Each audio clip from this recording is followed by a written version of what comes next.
Now, does your content sizzle?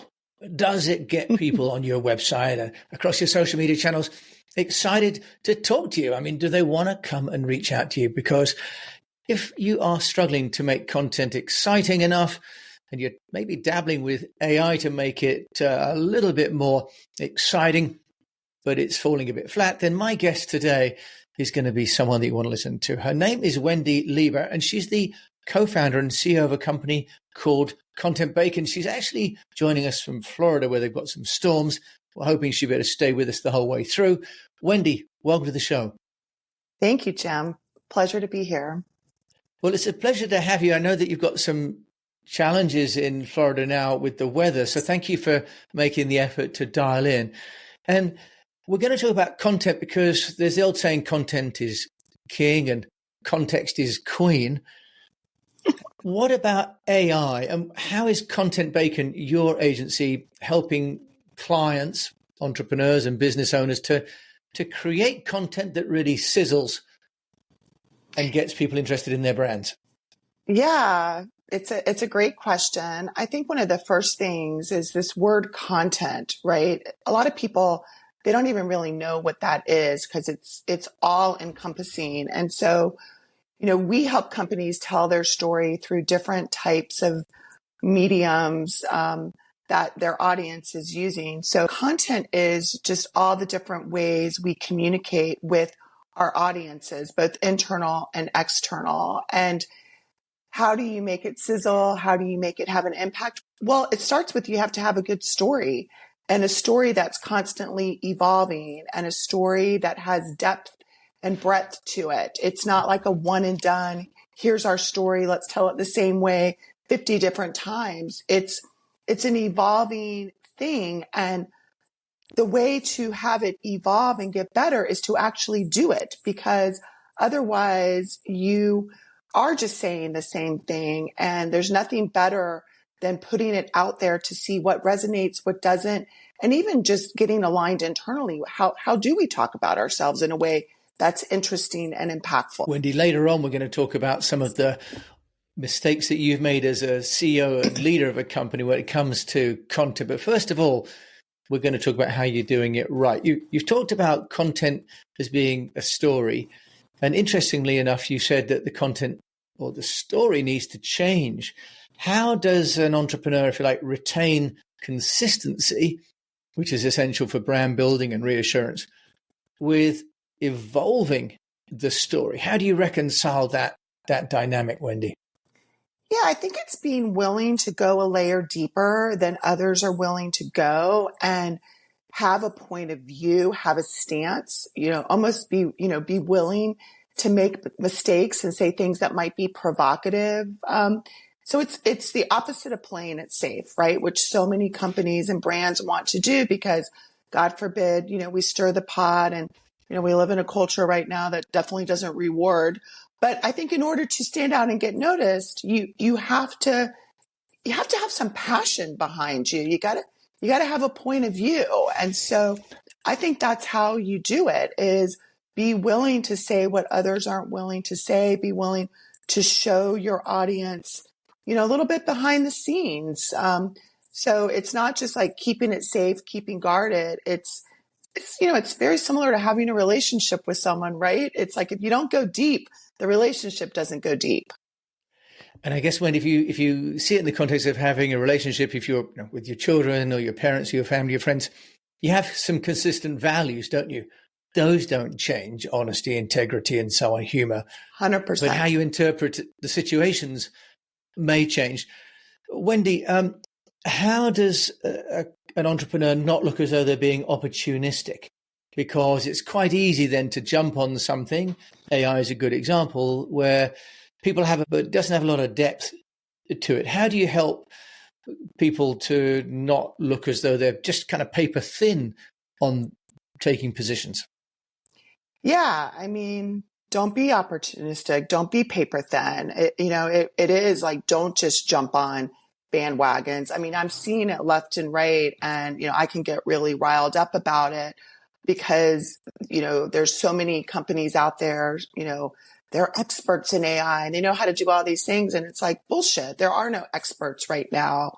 Like we're all figuring it out. So I think, one, don't do it, like be authentic. And as an audience, don't reward those companies. Like don't jump on those bandwagons and reward them. So I think, it's having that discernment and that feeling of like, oh, I'm missing out. So let me, everyone's talking about it. So let me do this. I mean, it's like, just think of Bitcoin. And not that AI is that. I think AI is here to stay and it's a great tool, but only to the degree that it serves us. I always say AI serves us. We don't serve AI. Yeah, and I think that's a really good way of looking at the tool and the technology. But it is that within Content Bacon, Wendy, you have multiple content formats. Can you just, that you deliver for clients, can you just tell us the approach? Like what comes first? What's most important? Is it important for a client or an entrepreneur to have content across all formats, audio, video, text, etc.? How do you help people to navigate the volume of content they need to create and decide on priorities? Yeah, I mean, it's really that, helping them decide on priorities. We start with strategy first, which is really defining the set of problems that, we're being hired to solve and determining, a very focused way to solve those. So to your point, it's not let's do everything. It's let's figure out the key things we're trying to solve and then put together a very strategic approach to solve those particular issues or to, capture those opportunities. So that's, from a content strategy perspective where we start, and then determining the formats. We'd rather do less, way better, more depth, more quality than try to be on everything. And, just like, to use your word, be paper thin. That's not to say that over time, utilizing multiple formats is certainly, there's lots of tools that we can use in our toolbox where it makes sense. We want to use as many as possible because people do consume differently. Some people love visual, some people love the written word. Depending on where you're at, you may like all of them. But if you're, on the subway, you may want to read versus, listen to a video. So just factoring all that in and, adding on versus trying to do it all at once. So from reading that, then what you're saying is also thinking about the customer journey as well, isn't it? Where they're going to access the content. Wendy, have you got a case study at the Content Bacon where you can just walk us through something that you've done that'll give an indication of what does work for a company? Maybe you can tell us what kind of company it was, because I understand that different industries maybe require different kind of content and different kind of distribution. Yeah, so we work with a lot of technology companies. One in particular that we've been working with for a couple years. So, really getting to know their story. They've expanded, rapidly, and initially their focus was on new, generating awareness. And we certainly had a great success in doing that for them. But what we realized is that they were neglecting the leads that they had. They had developed a very robust database and as their CRM, but we weren't working on that for them. So, we did some discovery with them on, goals for the year and, where some of their pain points were. And it was like, yeah, we're just not converting leads. So we really went to town on finding the gold in their CRM and really nurturing those leads and providing, content that helped those leads determine like, hey, we're just here for, the information. We're not going to do business, versus the ones that were looking for that more in-depth information, which then queued up the sales team to be a little bit more intentional, unengaged contacts in their CRM and re-engage them because we were, really dripping on them way more. I hate that term, by the way. I can't believe I just used it. Emailing them, more pertinent information. So re-engaging them and then really looking at kind of that middle of the funnel, middle of the flywheel, and giving them more in-depth information that had them ready to take the next decision. So, able to reinvigorate their database and deliver a more steady stream of ready contacts for their sales team. That's really interesting. That actually, there's a lot of gold in the CRM that most people have got. If there's a hallmark, Wendy, of that content that you can use to engage people in the middle of the funnel and move them to would it be the bottom of the funnel, I guess, where they fall out the funnel into the customer database? Is there a hallmark of that content? Does it have music? Does it have a short call to action? Does it have a picture of somebody or something? Is there a hallmark that people can think about, or is there some other determinant? It's not really one thing, because people need multiple touch points. It's in some instances, it's meatier content. It's very resource driven content. It's really, again, in this particular instance, the target audience was a more sophisticated, buyer on the other end. So having meaty content that really had, a lot of technological expertise, and went deeper. So for this particular customer, it was more of that. It was identifying some of the key issues that, this audience was having and going deep and telling them how to solve it. And so that was really, the hallmark for this particular customer. It may be different. It may be shorter, wittier, funnier type content, depending on the audience. And so I think that's a really important thing to uncover, is what's important to your audience, not what you think important, like what are they dealing with? I mean, I like to really remind my entire team all the time that the person on the other end that we're talking to, in many instances, they have a real problem that they need to solve. And like, that's what we're interested in, is how can we help you solve it? And so it's really important. It's not just creating content for the sake of content. It's really, how is what we're doing truly adding value, truly helping solve a problem, so that this, we leave the other person on the other end, better than we found them. Yeah, and I think that's a wonderful point, Wendy, that almost in this day and age where we're not seeing people, in certain circumstances, you'd have had a conversation with the customer that would have covered off information that they still needed after they've had the brochure. And sometimes maybe the content's not getting to the next level of complexity, as you say, answering the detailed questions about, for example, legacy implementation, for example, if it's in tech. Wendy, is there a content that's being generated by AI? We're going to have one question about AI because this is your area.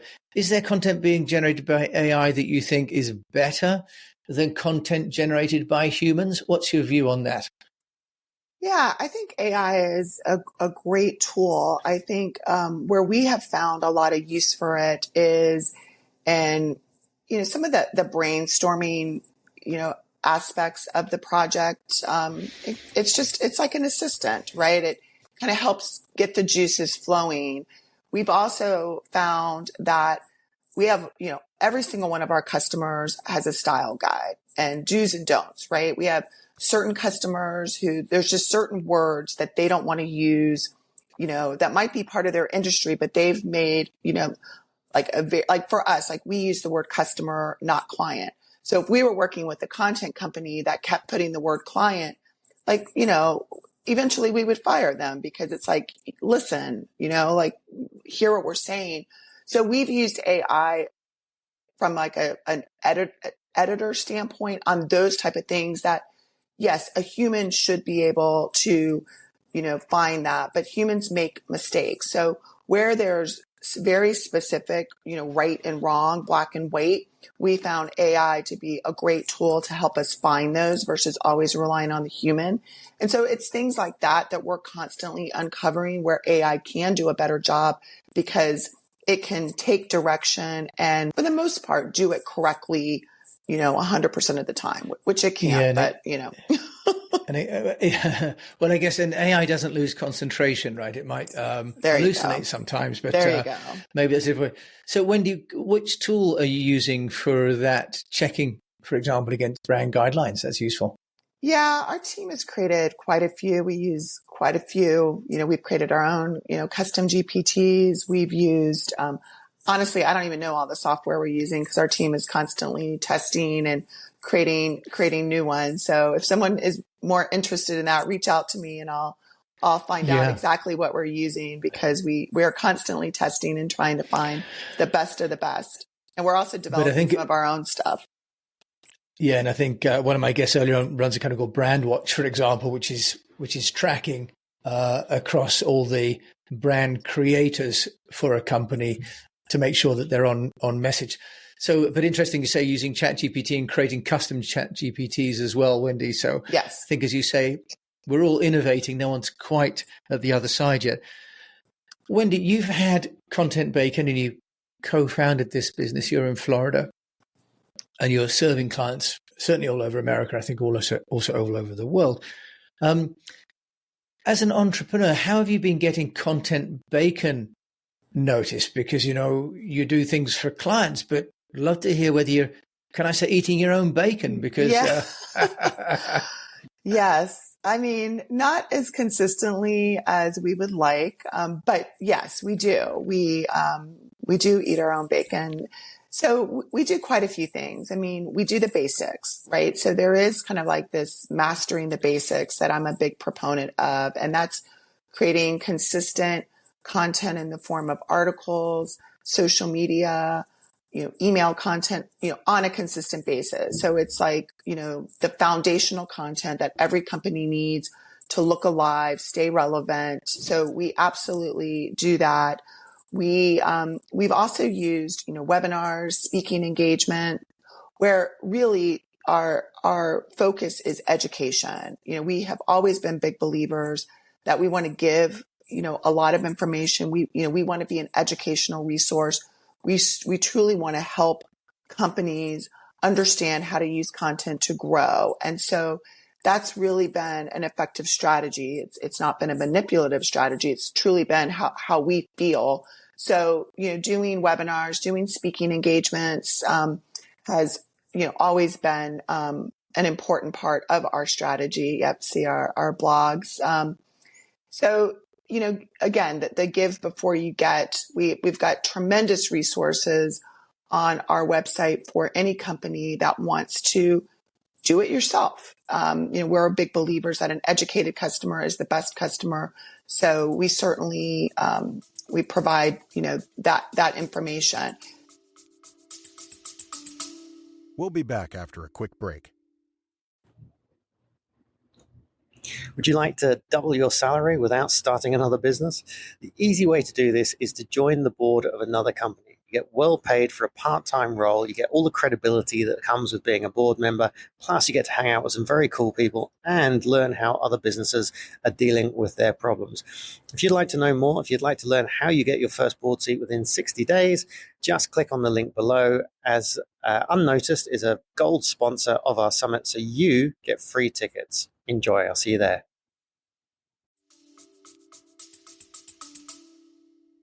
Wendy, I have to ask you, because it's all, branded pink and you've got the pig.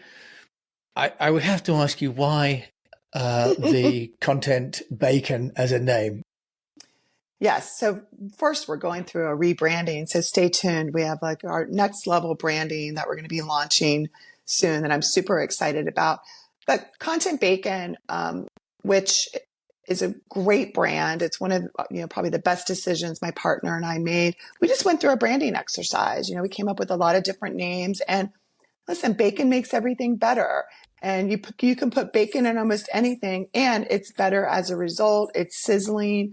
So, from our perspective, it made perfect sense. And it is a memorable name that tells a micro story. So it's got the elements of a good brand. So yeah, that's how we came up with it. And we have a lot of fun with it. Maybe we've gone too far, had too much fun with it. So when you see the new branding, you'll see, maybe an elevated, look and feel, which again, all companies, I think it's, constantly evolving, is super important. But I love that you've taken a position, as you say, with the brand in the same way you're suggesting people should take a position with their content. So I think that's really inspirational. I want to ask you that because it stands out, right? It really does.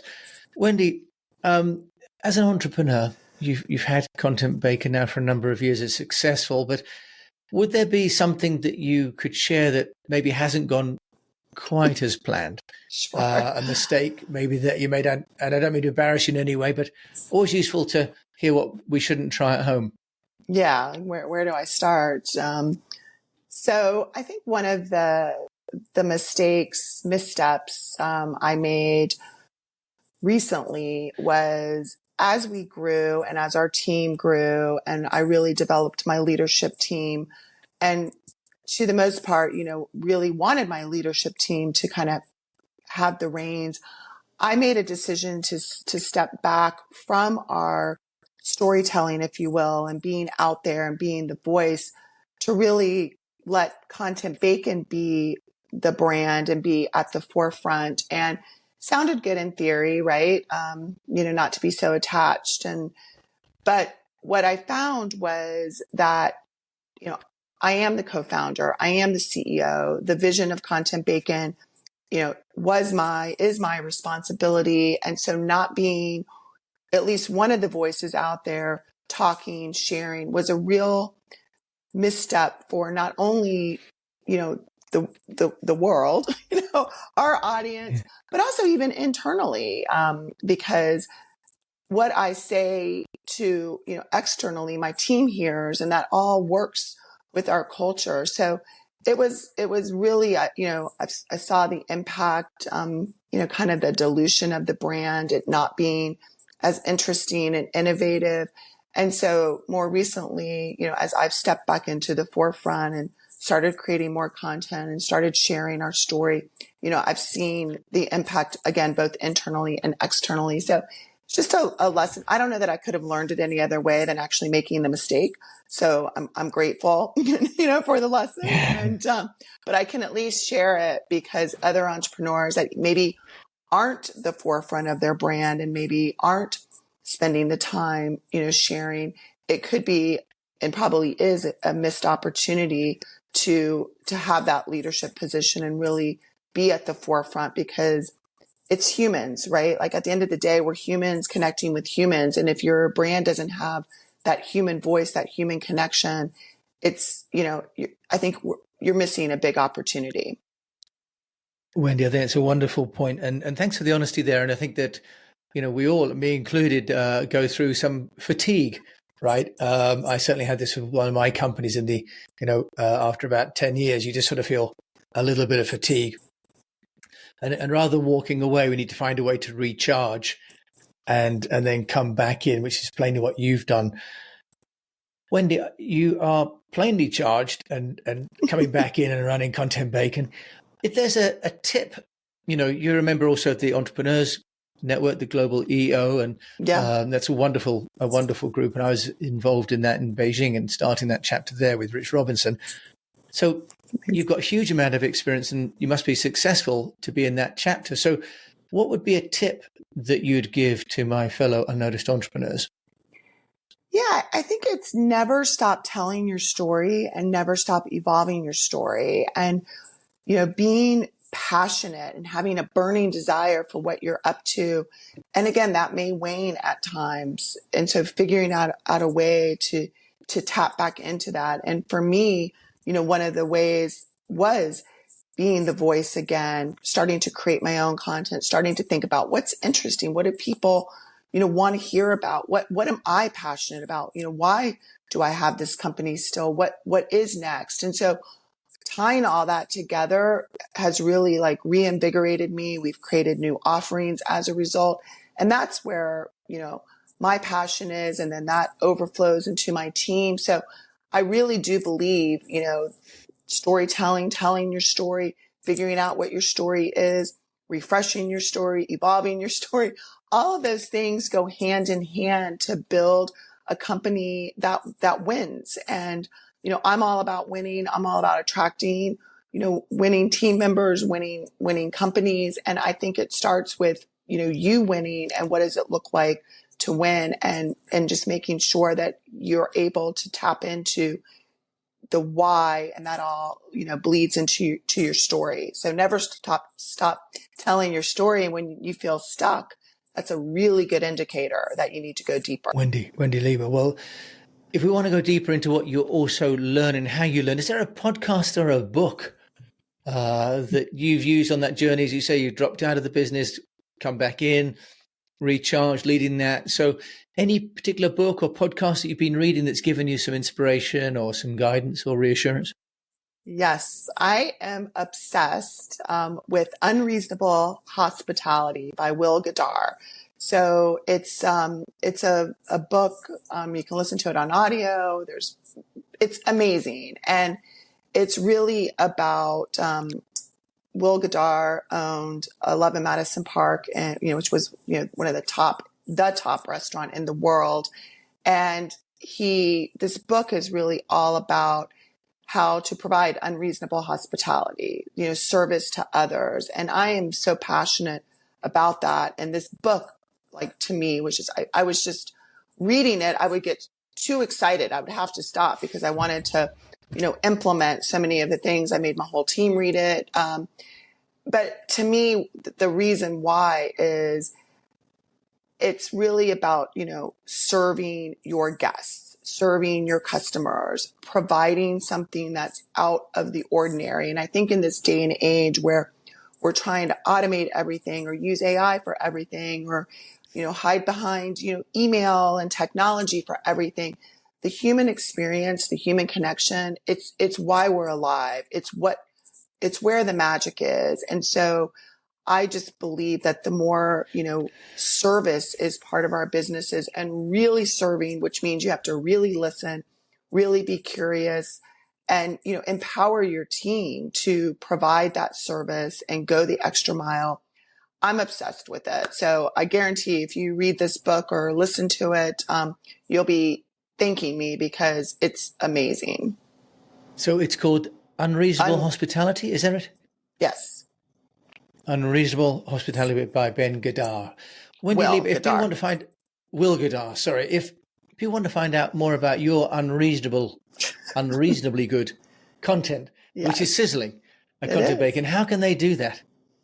Yeah, so you can email me, Wendy, with the Y, old school Wendy, at Content Bacon. You can go on LinkedIn. You can go to our website. I'd love to hear from you. I love having conversations with other business owners, entrepreneurs, and I'd really love to hear from you. So those are some of the ways that you can reach me. Great. And on contentbacon.com, there's also a website grader. Yes, yes. So you can also get your website checked, which I shall be doing to get mine done. Wendy Lieber, thanks for braving the Florida storms and joining me on the Honest Entrepreneur today. Thank you, Jim. Well, it's been a pleasure. So, Wendy, an impassioned conversation really about the benefit really of staying human and staying involved in your business. And in this day of AI, what I love as well about Wendy's approach is that it's actually, she can't even remember the AI she's using because it's actually not the most important part of her business, which is great because it's about the human touch and about the passion and the leadership and about the innovation and ultimately about the customer service. And that's something that AI will never understand because it doesn't have a heart and a soul, but you and I do. Thank you to Wendy for joining us on today's episode of The Unnoticed Entrepreneur. Hope you've enjoyed it. If you have, please do review it and share it with a fellow unnoticed entrepreneur because we don't want to leave anyone behind on this journey. And until we meet again, I just encourage you to keep on communicating.